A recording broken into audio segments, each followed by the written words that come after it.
am writing this under an appreciable mental strain, since by tonight I shall be no more.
Penniless, and at the end of my supply of the drug which alone makes life endurable, I can bear the torture no longer, and shall cast myself from this garret window into the squalid street below.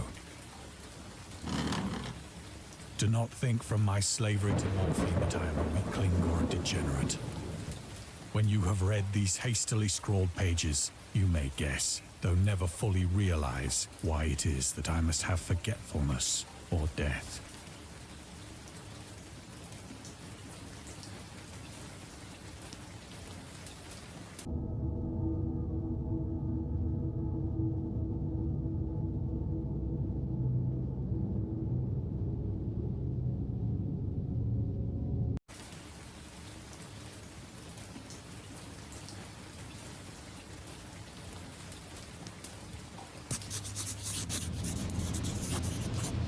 In one of the most open and least frequented parts of the broad Pacific that the packet of which I was supercargo fell a victim to the German sea raider.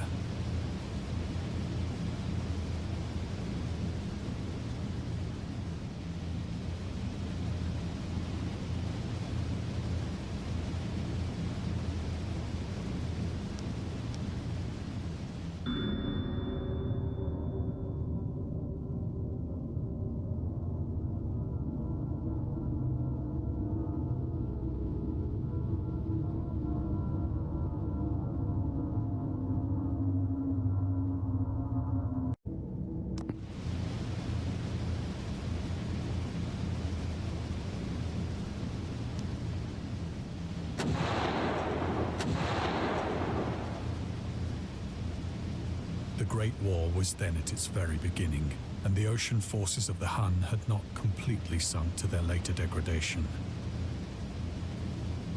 So that our vessel was made a legitimate prize, whilst we of her crew were treated with all the fairness and consideration due us as naval prisoners.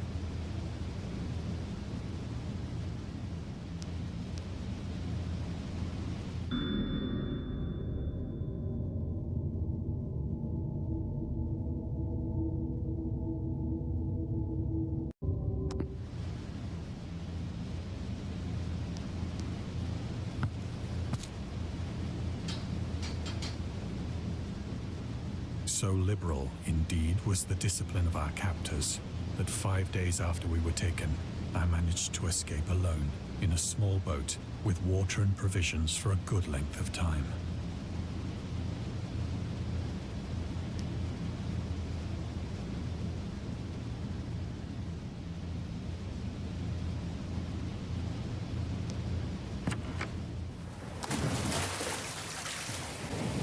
When I finally found myself adrift and free, I had but little idea of my surroundings.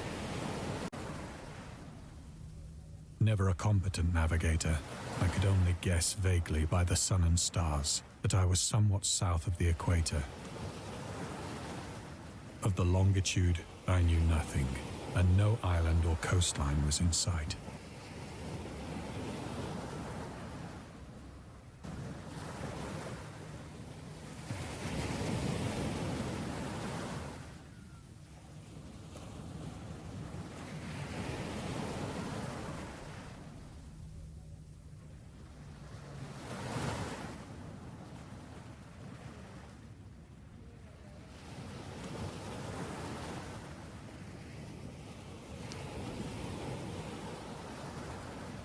The weather kept fair, and for uncounted days I drifted aimlessly beneath the scorching sun, waiting either for some passing ship or to be cast on the shores of some habitable land.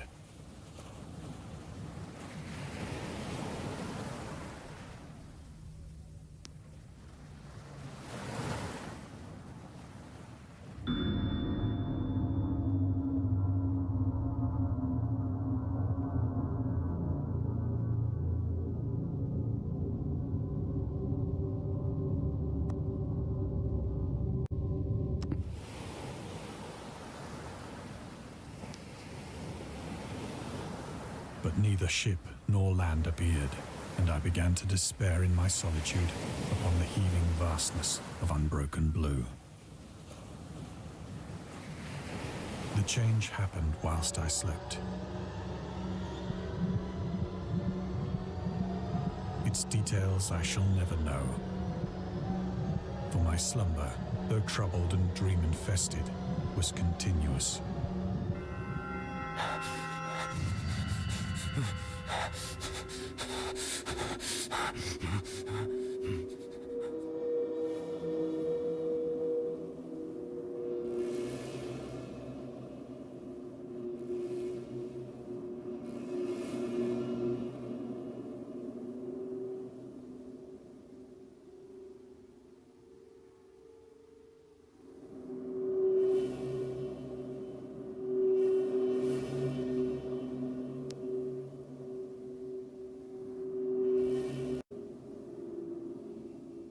When at last I awoke, it was to discover myself half sucked into a slimy expanse of hellish black mire, which extended about me in monotonous undulations as far as I could see, and in which my boat lay grounded some distance away. Though one might well imagine that my first sensation would be of wonder at so prodigious and unexpected a transformation of scenery, I was in reality more horrified than astonished. For there was in the air, and in the rotting soil, a sinister quality which chilled me to the very core. The region was putrid with the carcasses of decaying fish and of other, less describable things which I saw protruding from the nasty mud of the unending plain.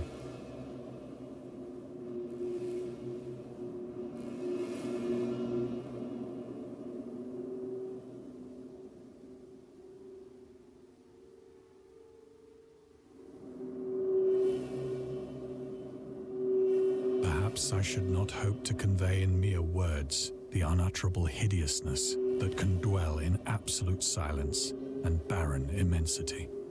There was nothing within hearing and nothing in sight save a vast reach of black slime.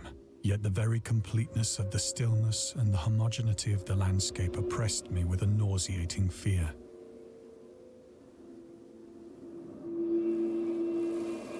The sun was blazing down from a sky which seemed to me almost black in its cloudless cruelty, as though reflecting the inky marsh beneath my feet.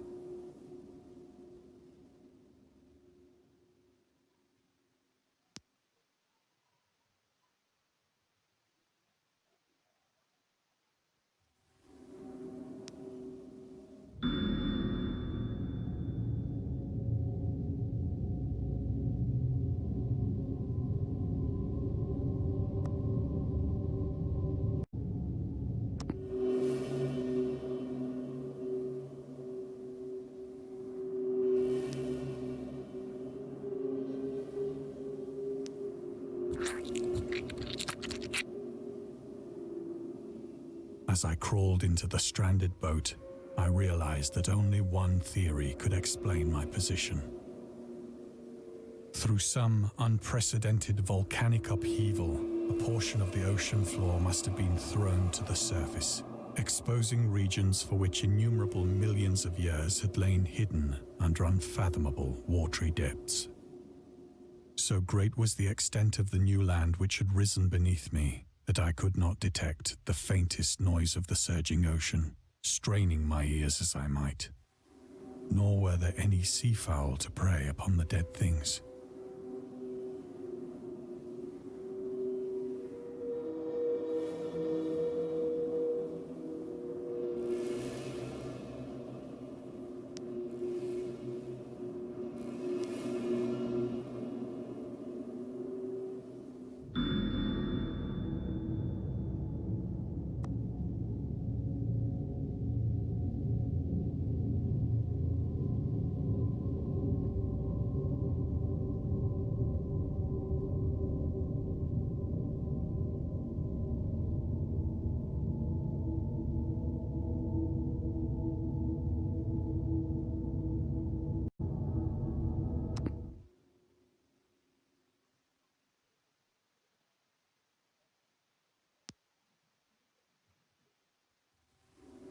For several hours I sat thinking or brooding in the boat, which lay upon its side and afforded a slight shade as the sun moved across the heavens.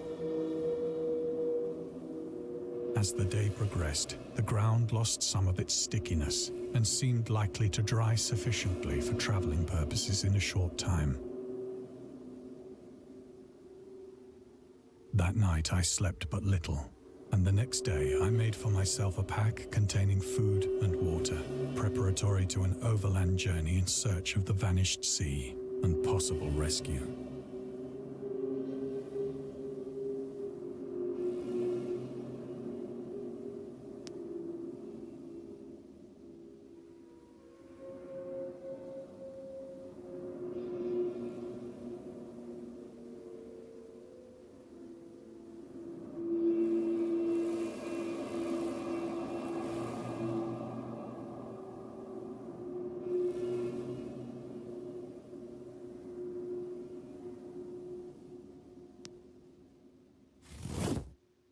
On the third morning, I found the soil dry enough to walk upon with ease.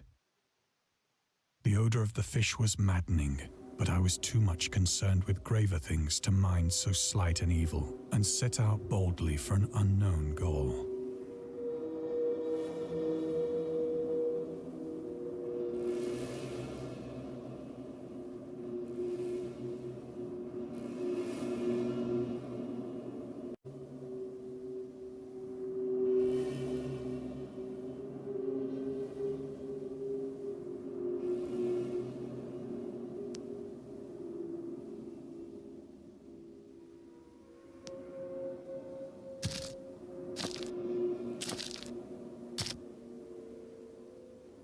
All day I forged steadily westward, guided by a faraway hummock which rose higher than any other elevation on the rolling desert.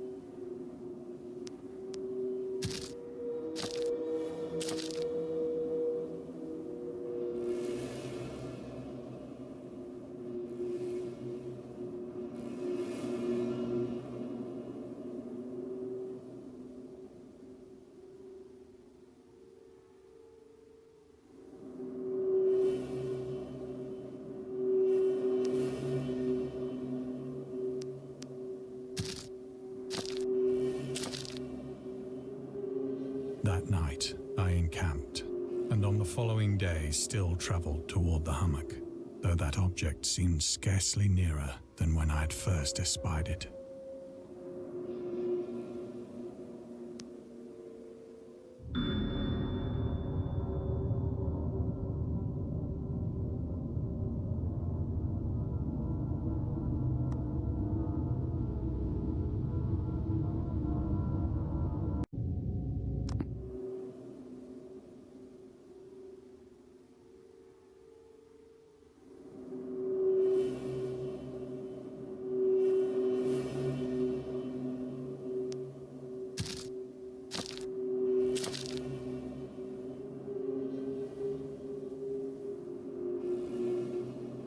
the fourth evening, I attained the base of the mound, which turned out to be much higher than it had appeared from a distance. An intervening valley setting it out in sharper relief from the general surface. Too weary to ascend, I slept in the shadow of the hill. I know not why my dreams were so wild that night, but ere the waning and fantastically gibbous moon had risen far above the eastern plain,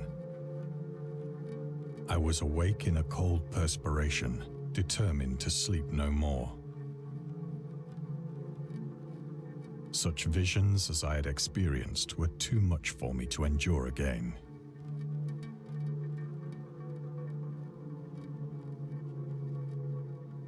And in the glow of the moon I saw how unwise I had been to travel by day. Without the glare of the parching sun, my journey would have cost me less energy.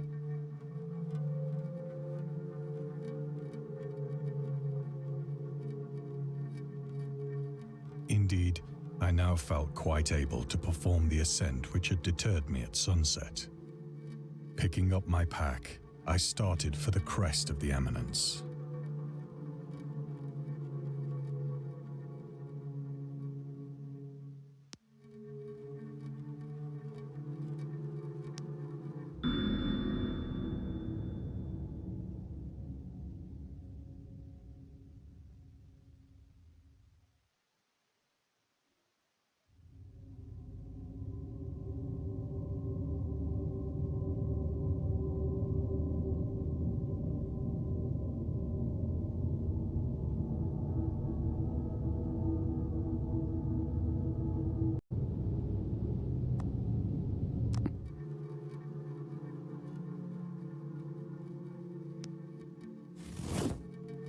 I have said that the unbroken monotony of the rolling plain was a source of vague horror to me.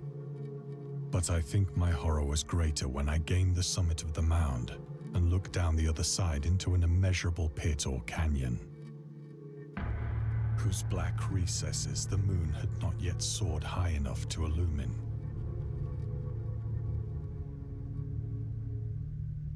I felt myself on the edge of the world, peering over the rim into a fathomless chaos of eternal night. Through my terror ran curious reminiscences of Paradise Lost and of Satan's hideous climb through the unfashioned realms of darkness. As the moon climbed higher in the sky, I began to see that the slopes of the valley were not quite so perpendicular as I had imagined.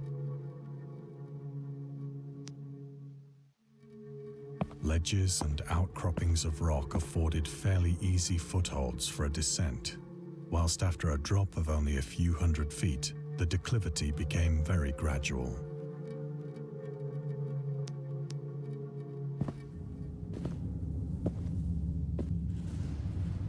Urged on by an impulse which I cannot definitely analyze, I scrambled with difficulty down the rocks and stood on the gentler slope beneath, gazing into the Stygian deeps, where no light had yet penetrated. All at once, my attention was captured by a vast and singular object on the opposite slope, which rose steeply about 100 yards ahead of me, an object that gleamed whitely in the newly bestowed rays of the ascending moon.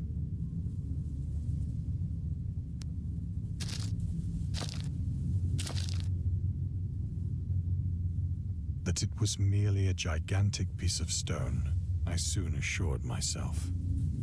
But I was conscious of a distinct impression that its contour and position were not altogether the work of nature. A closer scrutiny filled me with sensations I cannot express.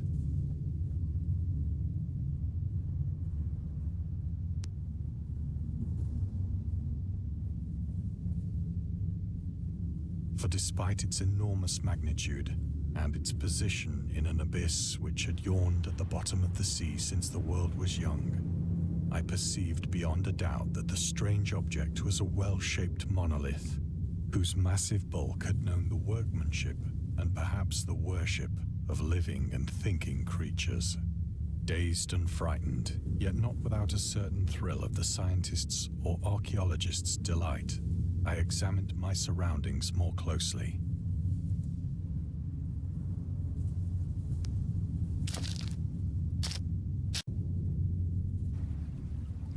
The moon, now near the zenith, shone weirdly and vividly above the towering steeps that hemmed in the chasm.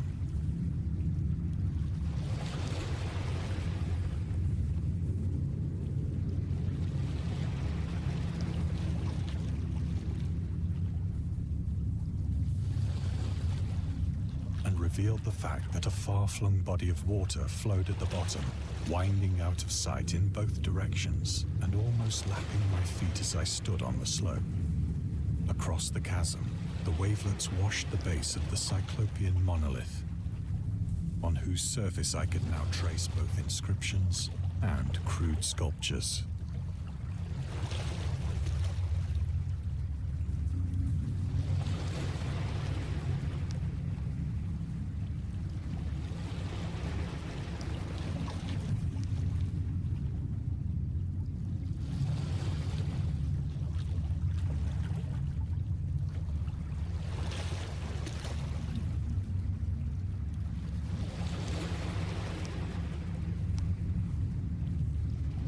Writing was in a system of hieroglyphics unknown to me and unlike anything I'd ever seen in books.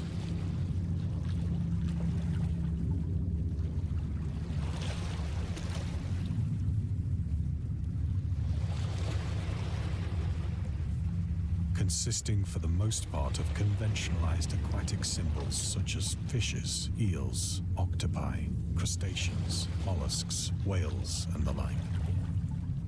Several characters obviously represented marine things which are unknown to the modern world,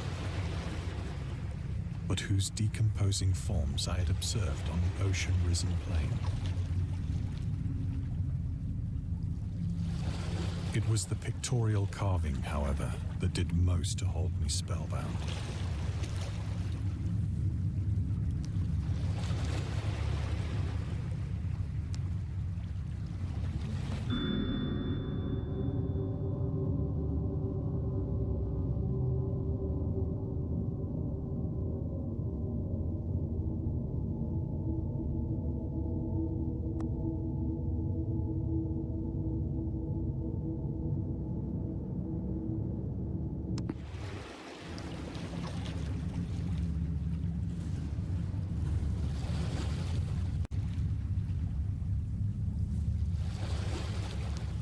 Plainly visible across the intervening water on account of their enormous size were an array of bas-reliefs whose subjects would have excited the envy of a doré.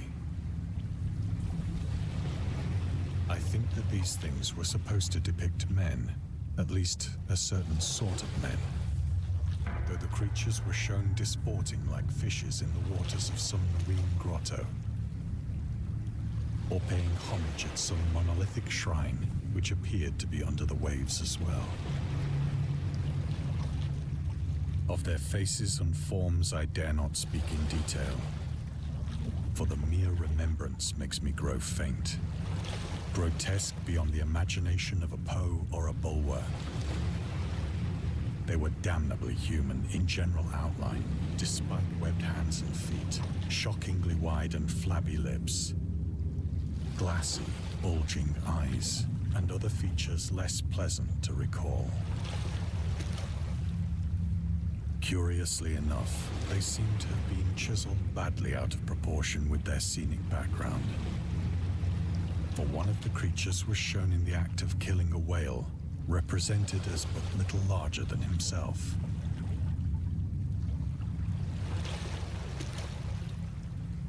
I remarked, as I say, their grotesqueness and strange size,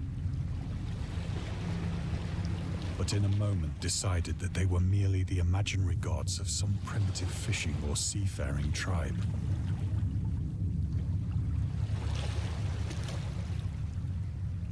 Some tribe whose last descendant had perished eras before the first ancestor of the Piltdown or Neanderthal man was born.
awestruck at this unexpected glimpse into a past beyond the conception of the most daring anthropologist.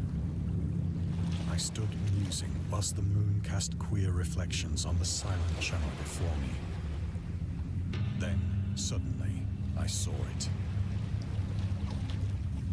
With only a slight churning to mark its rise to the surface, the thing slid into view above the dark waters.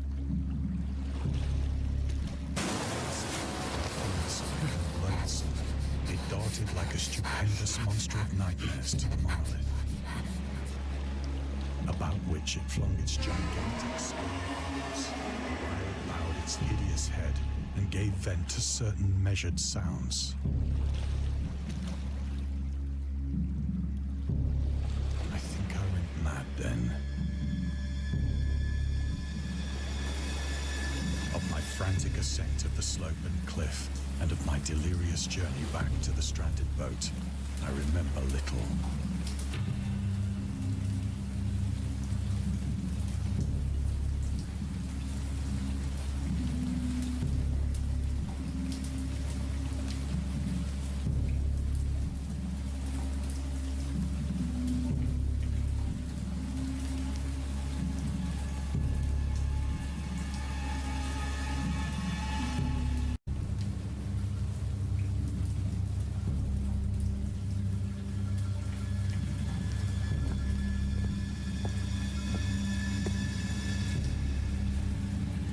I sang a great deal and laughed oddly when I was unable to sing.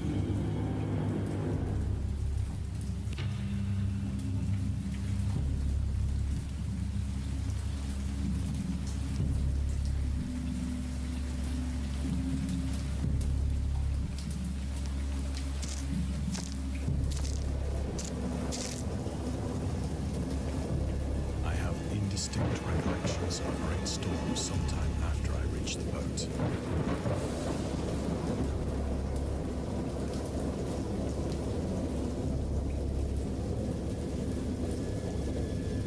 At any rate, I know that I heard pearls of thunder and other tones which nature utters only in her wildest moments.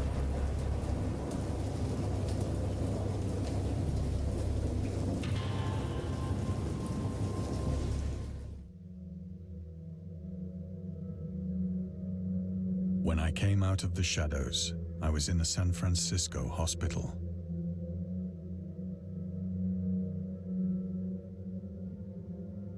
Brought thither by the captain of the American ship which had picked up my boat in mid-ocean.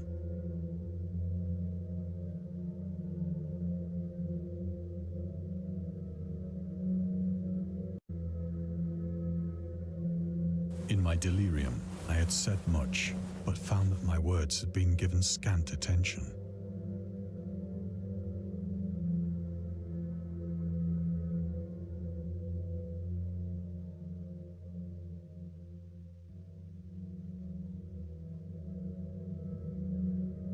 Of any land upheaval in the Pacific, my rescuers knew nothing.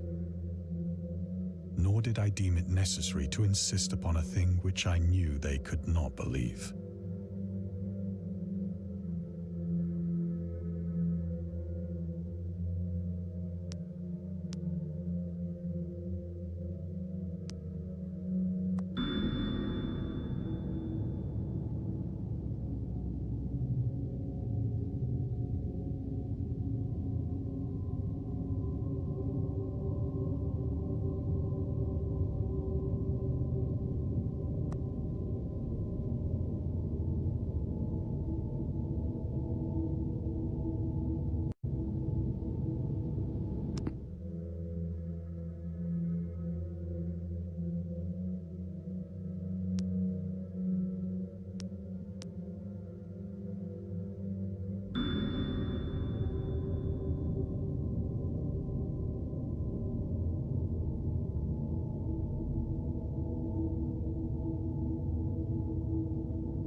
Once I sought out a celebrated ethnologist and amused him with peculiar questions regarding the ancient Philistine legend of Dagon, the fish god.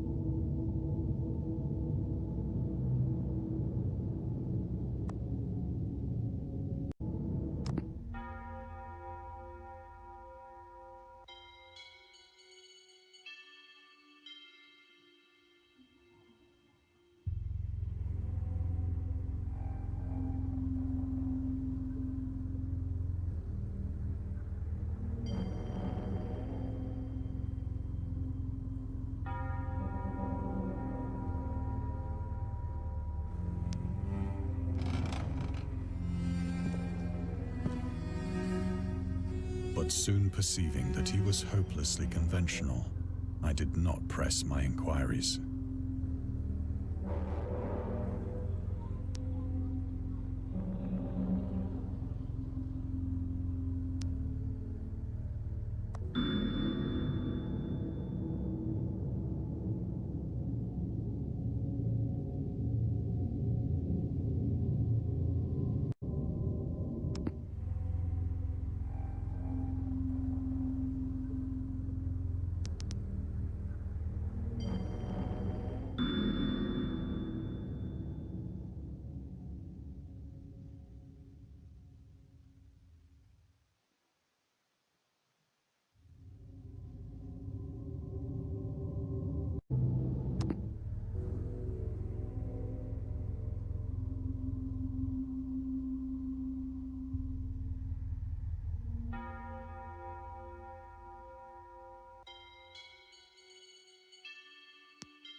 It is at night, especially when the moon is gibbous and waning, that I see the thing.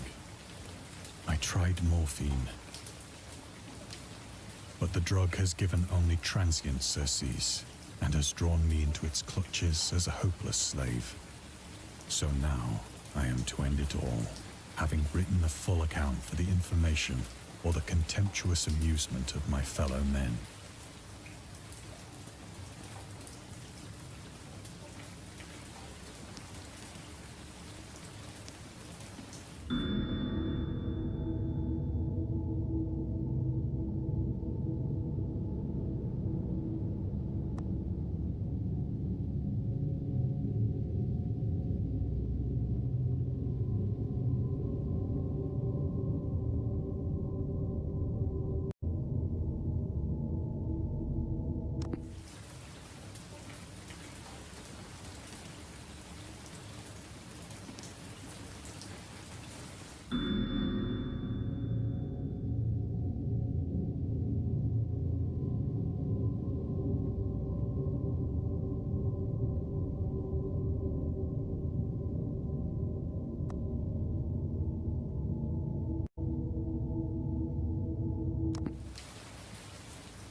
Often, I ask myself if it could not all have been a pure phantasm. A mere freak of fever as I lay sun-stricken and raving in the open boat, after my escape from the German man of war. This I ask myself, but ever does there come before me a hideously vivid vision in reply. I cannot think of the deep sea without shuddering at the nameless things that may at this very moment be crawling and floundering on its slimy bed, worshipping their ancient stone idols and carving their own detestable likenesses on submarine obelisks of water-soaked granite. I dream of a day when they may rise above the billows to drag down into their reeking talons the remnants of puny, war-exhausted mankind. Of a day when the land shall sink and the dark ocean shall ascend amidst universal pandemonium.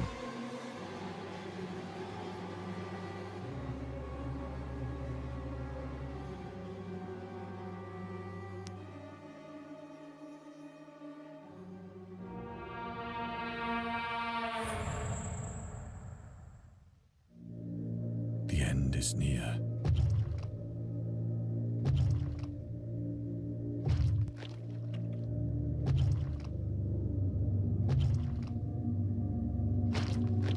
I hear a noise at the door, as of some immense slippery body lumbering against it.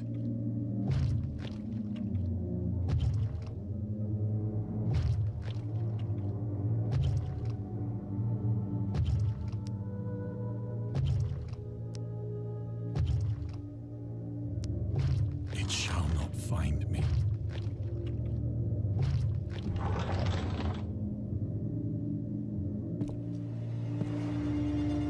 God, that hand!